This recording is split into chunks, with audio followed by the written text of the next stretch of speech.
OK。一张这样说明，一张。麦克往里面一点。麦克。对。开始，您拿手机来电。大的紧张。我看他明天后面，他还采访。叫女孩子拿要。没有。你声音很大声啊。拿那个可以吗？可以吗？应该可以。我认为可以。各位听得到吗？一下，从您的头开始，一路过来，1分钟。自我介绍你是谁，然後你在會裏面是什麼？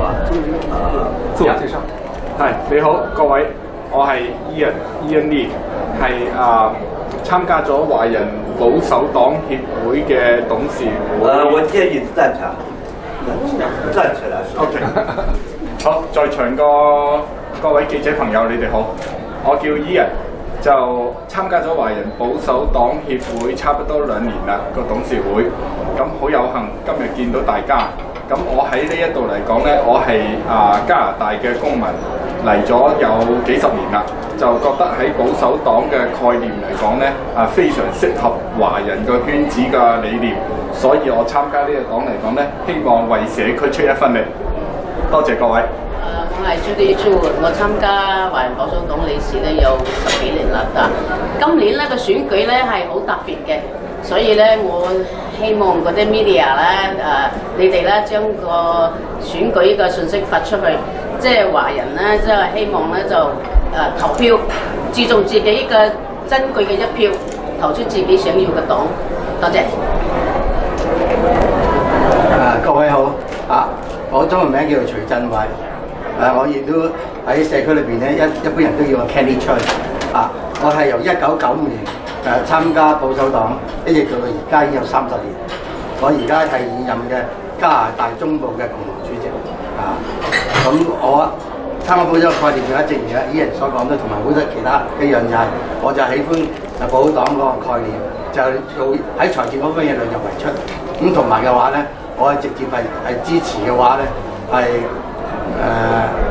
反對墮胎嘅亦都係反對壓迫性嘅支持同性戀嘅咁另外咧，我亦都希望咧，我哋保守黨能夠咧繼續咧喺呢條路走，同埋我極力反對咧係將大麻合法嘅。咁如果希望總理能，我哋現任嘅黨魁可以咧係提出一個新嘅政綱，就會反對呢個大麻合法，當佢成功連任嘅時候，成功係成為加拿大嘅新總理。多謝。大家早上好，我叫朱伟邦，是华人保守党协会的副主席。今天的记者招待会非常明了，我们呼吁大家所有的华人出来投票，要选好你的党，选好你的这个投票的那一票投给谁。所以呢，我们一定要呼吁大家出来投票，理性投票。谢谢大家。My name is Joe Lee. I'm the Markham Regional Councillor for the last 15 years. I'm a member of the Conservative Party, the former Progressive Conservative and later Conservative Party since 1984. Almost 40-year membership, and currently I'm the national chairman. And I'm here today, so we have some important issue to address. I'm going to speak up a little bit later. Thank you. 我参加完保守党已经超过20年的时间，我的最希望大家能够在这一次方面就出来，大家华人一起出来投票，不管投哪一个党都可以，把我们华人的在加拿大里面有一个重要的位置。谢谢。大家好，我是安第武，华人保守党全国财政部长，然后我希望各位在场媒体朋友能够呼吁大家更多的华人能够参政议政，然后站出来投票，然后希望了解保守党，支持保守党，参加保守党。那么我现在也是保守党协会里面理事，然后呢，现在我们华人应该更多不能参政，去多投票，好吧？支持我们华人在这个地位好，谢谢大家。保守党当年我是1983年成立的这个保守党，我是成立的发起人之一。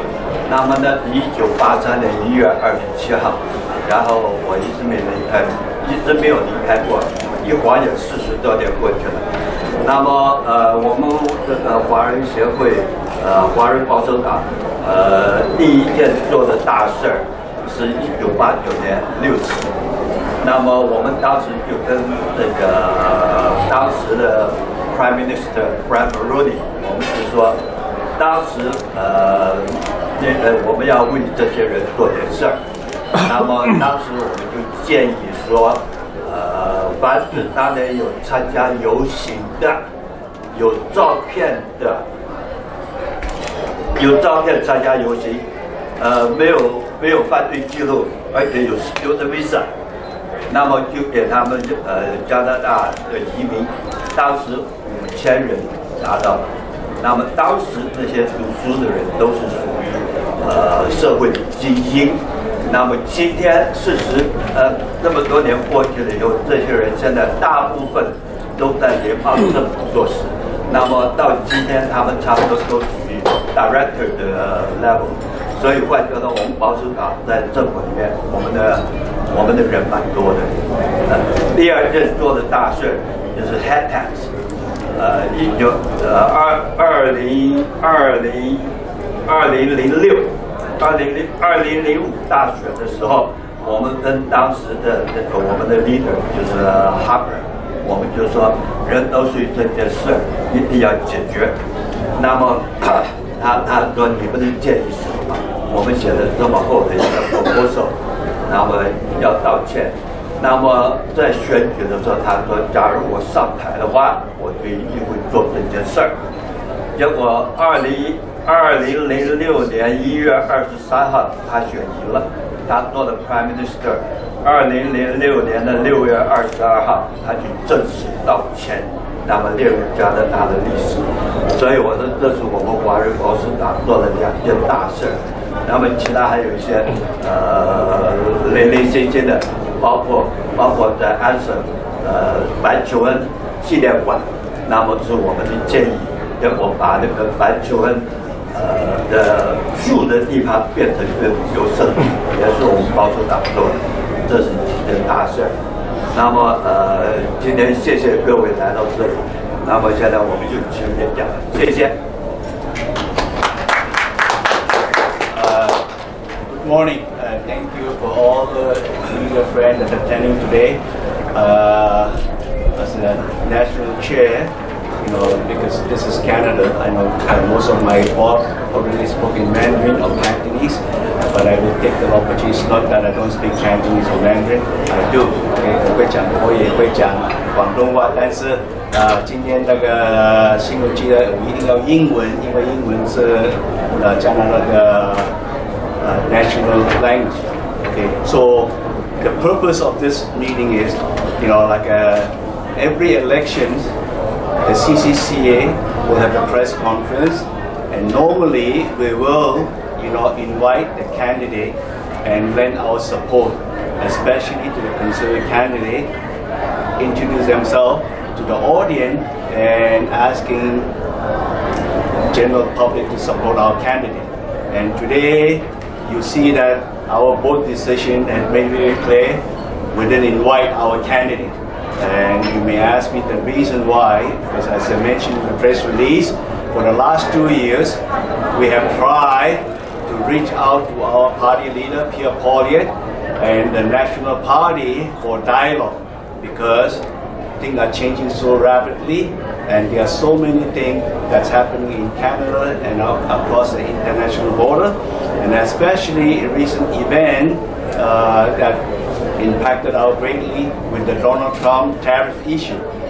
So everyone is up in the air and wondering how Canada is going to handle.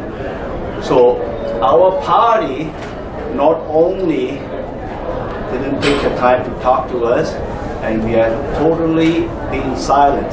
And as a matter of fact, they think that we are non-existent. As I mentioned, and I've been a loyal member since 1984. And I've been 2008, I believe that the 25th anniversary, we invited our then Prime Minister Stephen Harper for our 25th anniversary, and Erica just mentioned we were able to convince him to finally settle the issues of head tax, and which the Liberal government are unable to do under Prime Minister John Chrétien for 13 years, right? We are able to solve that problem, and that was a good time. You know, when Harper started, he also had some issue with China, but later on, as we talked to them, you know, like, I mean, whether we like them or not, just like, you know, I'm from India, right? I wish to have a friendly relation between Canada and India too, but lately we also have problem with India, right? So, and our issue is, today we are facing the tariff with America. So, 75 or 80% our goods is sold to America. Now, they don't want us to think about where the hell our good is going to be sold. And the next largest market is India, China, and Asian, as I mentioned in my press release, that account for almost like 50% of the world population. So why Canada are not taking advantage? So if America doesn't want to do business with us, here is the 50% of the world that we can try to cultivate our relationship. You know, I think for too long, I think we have ourselves to blame. You know, as investment, you cannot put your money into one basket. That's what we've been doing, I don't know how many years, for 50, 100 years, all our money is invested in the US. And when we have a problem with that US and that basket is going to burn, we're in trouble. You know, I don't want to talk about myself. I'm scared to look at my retirement fund. For the last 2-3 weeks, I get scared every day. The number keep on changing. Why? Maybe up a little bit, but down more. So think about, for those people who are planning to retire in the next 2 years, all of a sudden the market crashing down. It's almost remind me of the 2000 recession, right? And I think people are panicking, and we should have handled the panic issue like youth. They want to buy a house. It's so expensive, and government are not doing anything.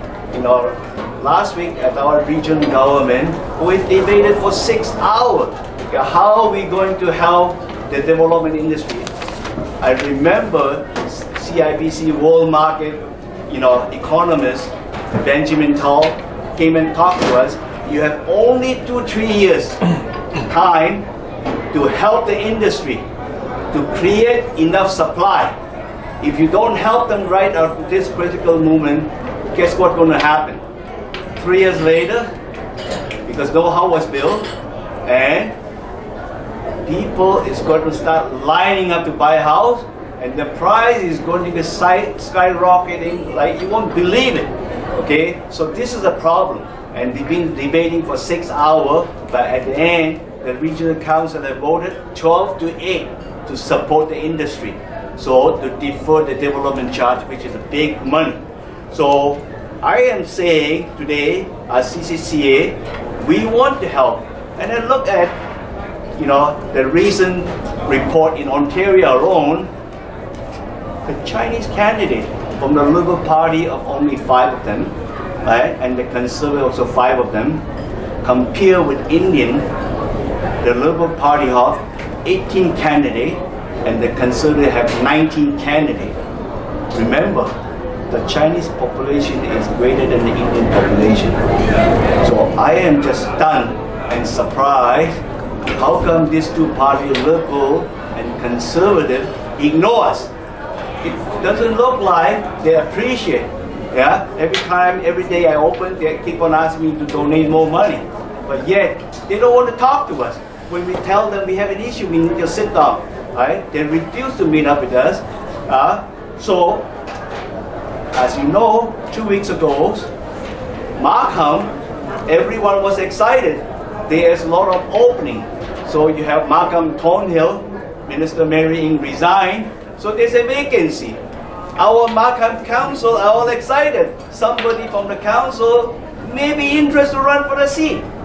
But instead, we are all empty-handed, and I believe a lot of Markham Council members have filed their application to the party, either conservative or liberal.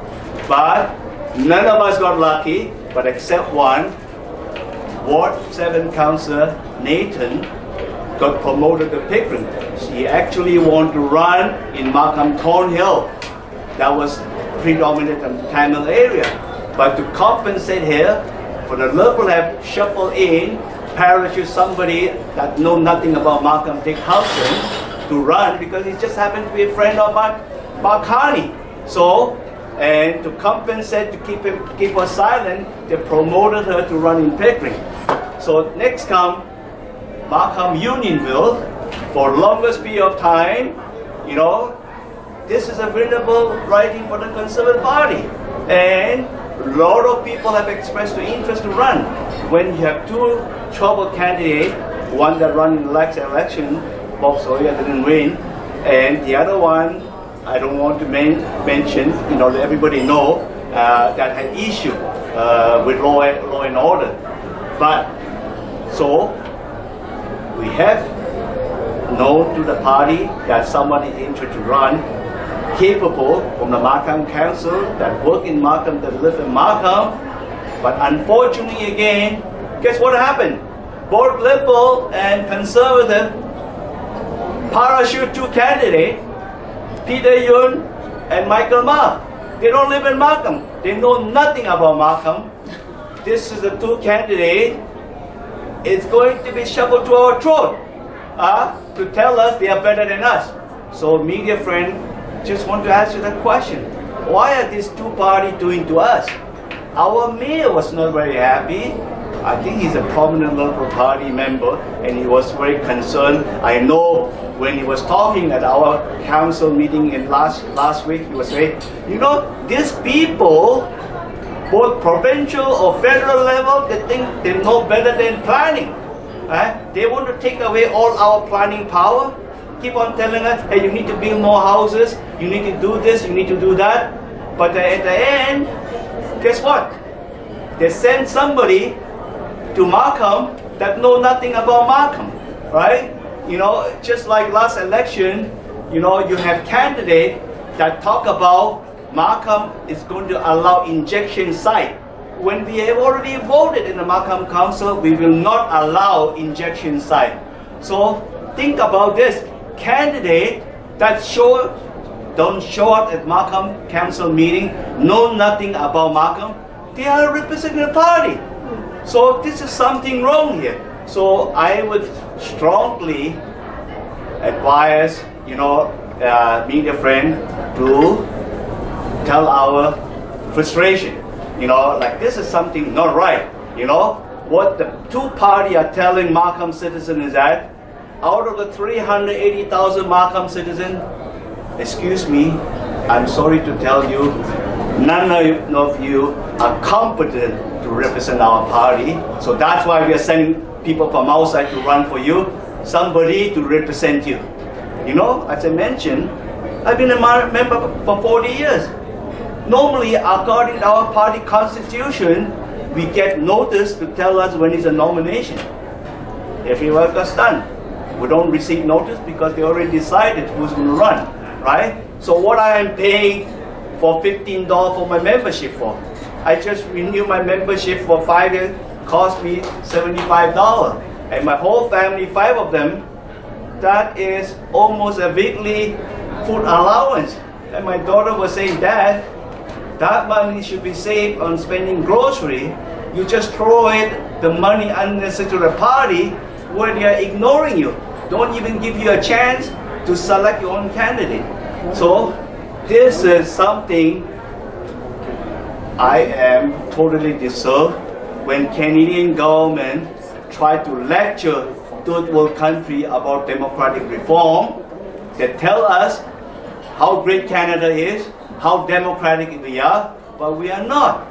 We are practicing hypocrisy in our backyard, yet we have the courage to lecture other people, hey, look at us, we are doing a great job. No, they are not doing a great job. They are just doing the opposite. I'll tell you honestly, they only practice democracy when it is convenient to them. And they will only nominate candidate or appoint candidate that sound like a trained seal. They will listen to them when to sit down. They will never have the courage to appoint candidate, that have vision, to tell them it's about time to improve relationship with other country. I don't want to name country, and you know who I'm talking about, just talk about 50% of the world population. So anytime you mention about these two countries, guess what? They always mistaken you, oh, you may be from that country or you may be poor that country. But that's wrong conception. So as I say that, I'm not even from China. So how can they say that anytime I say, at the National Convention in Quebec City, I mentioned, how about Canada to have a neutral foreign policy, maybe to try to broker a peaceful, invite Taiwan and China to Canada for peace dialogue. Maybe because of that, the first conservative prime minister will be nominated for Nobel Peace Prize. But instead of that, they shut me down and say, time's up. And the next thing that happened is that, oh, you look like you're promoting China. So maybe you're not suitable to run for our party. So this is something very horrible that's happening. I think people in Ottawa, they just don't know what's happening around the world. They should wake up. And I say today, before I conclude my speech, just because we are conservative doesn't mean we have to vote for a Conservative Party candidate. Vote for a candidate that you think that will listen to you, that will help you, right? It could be, like he is a liberal candidate, vote for him. If you think that, he's a good man, will listen to you, at least have the guts to tell the party to do what you tell them to do. Because when you elect them, this is true that they have to ask your opinion to represent you in Ottawa, and that's supposed to be member of parliamentarian work. But today they are not. So all these parliamentarians we are elected, they have problems. As I mentioned last year, for example, when I introduced the Chinese Heritage Month, it got approved in Markham Council, it approved in Regional Council, and finally I'm able to convince some Caucasian MP by the name of Aris Babekian, along with Vincent Kerr, to get Queen's Park approved to have the Chinese Heritage Month declared in February. When I approached those Chinese MPP, Chinese Member of Parliament, they tell me, oh, right now it's too much tension with China. And also maybe we're too busy with our agenda. We don't want to talk about this. If one lonely MP, Gary Annan from Scarborough, can make it celebration Thai Pongal in January across Canada, what about our 6 members of Parliament? Can they speak up and say, Chinese Canadians build the railroad, construct this. We are the 3rd largest community after English and French. It's about time to recognize our contribution to Canada. So what's wrong to celebrate our culture? What's wrong to declare February as Chinese Heritage Month? But they don't have the courage to do that. Yeah? So do you want to continue to elect this kind of MP that doesn't have a guts to tell the party to introduce motion in Parliament and say, hey, let's recognize the Chinese contribution. Let's finally declare February as Chinese Heritage Month. So, again, finally, I encourage all Chinese Canadians to go out and vote. We have 2 million. Think about the Jewish can have a profound influence in America because they have money. Doesn't matter who is Republican, who is Democrat. They have to listen to them. They have to keep on helping Israel. But whereas in Canada, our community are well off too. We are very resourceful. We also donated money to our party. But do we have any say? I don't think the party will ever listen to us. That's why I advocate, don't waste our money to continue to give these two parties, when they just take your money, don't want to listen to you. Don't ever vote for them again, right? So these two parties, something is wrong. So I'm telling you, once and for all, the 2 million Chinese come out to vote for the right candidate. Don't look at the party, look at that person, ask them a question. So I told them, if this candidate knock on your door, you can ask them one simple question. Would you have the courage when you elect as a member of parliament to introduce the motion in Ottawa to finally declare February as Chinese Heritage Month? If they're dodging your question, if they don't want to answer you just have to simply tell them, get lost, stay away, right? I don't want to elect people that doesn't want to work for me. All right, with all that said, vote for the candidate that will listen to you. Thank you very much. 晚上好，各位的传媒朋友，各位的亲朋好友，我是加拿大华人保守党协会的副主席。感谢今天的到来，我很荣幸代表协会在这里给大家发些声音。在这场隆重的联邦大选到来之际，我不仅以 CCCA 的代表的身份来发言，也更是作为一个深切关心我们国家和社区未来的加拿大人来向大家发言。这场选举不仅是不同政党之间做出选择，它更关键是我们希望生活一个怎么样的加拿大，怎么样安全的加拿大。我们希望我们的领导怎么样领导我们的国家走向未来。我们 CCA 坚信，现在是时候我们加拿大的人站起来，我们的华人也要站起来，去投票，去正确的投给我们。就像周丽刚才我们说的，投向你最喜欢的那个能够代表你的声音的候选人，而不是政党。当然，作为我们华人保守党来说，我们更喜欢的是，我们需要有勇敢、有担当的领导人，他们在这场为我们国家的经济重新建立我们的信心的这个领导人。我们同样要尊重和选出我们能够代表我们利益的、关切我们华人社区的利益的候选人。这个是候选人要代表我们真正的声音，把我们的关切我们的生活、我们的生意、我们的民意带到国会去发表我们的声音。我们保守党协会一贯坚持支持我们华人议政参政，但是我们一定要选出一个能够真正愿意聆听我们民意的政党。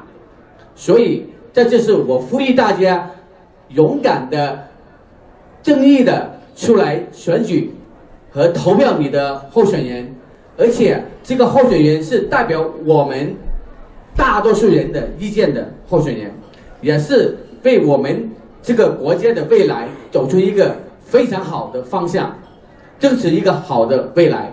这是今天我们这个加拿大会的真正的原因，就是 Vote for Canada， 是时候我们站起来了，把我们带到新的一个未来。谢谢大家。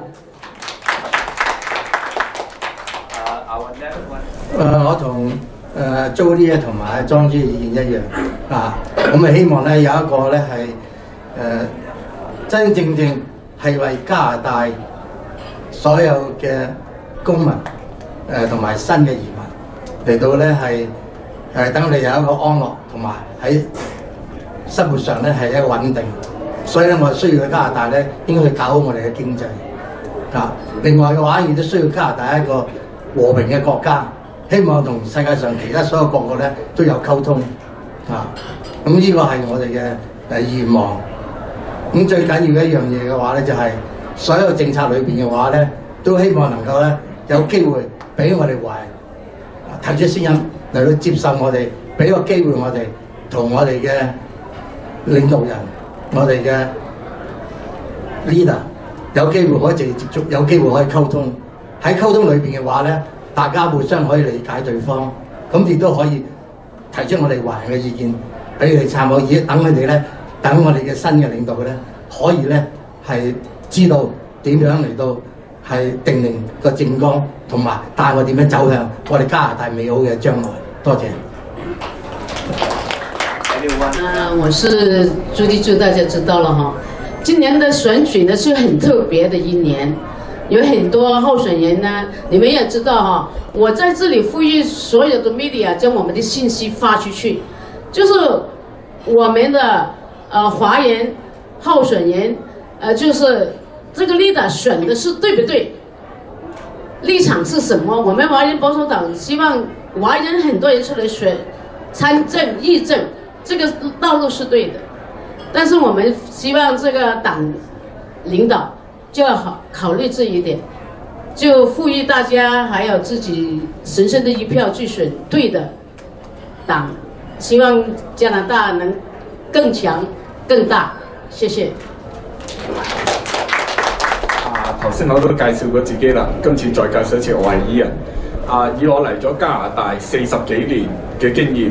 而家加拿大真係到咗一個生死存亡嘅時候啦，可以講話內憂外患，內有毒品問題、治安問題、經濟問題，外有南下嘅美國總統虎視眈眈，所以今次真係要大家希望出嚟投票，選一個英明嘅領導人，選一個希望帶出過去我哋加拿大，我用呢個10年浩劫，唔知有冇用錯字，過去嗰個時間嚟講呢，希望慢慢用幾年時間嚟到去改變翻嘅現狀，恢復翻我哋以前個加拿大。希望大家出嚟投票。你要問誰 ？OK。你要問誰？我全部就力了。就力 ，OK， go ahead。2019年聯邦大選全國9位華裔候選人全部落敗，今年情況會怎麼樣？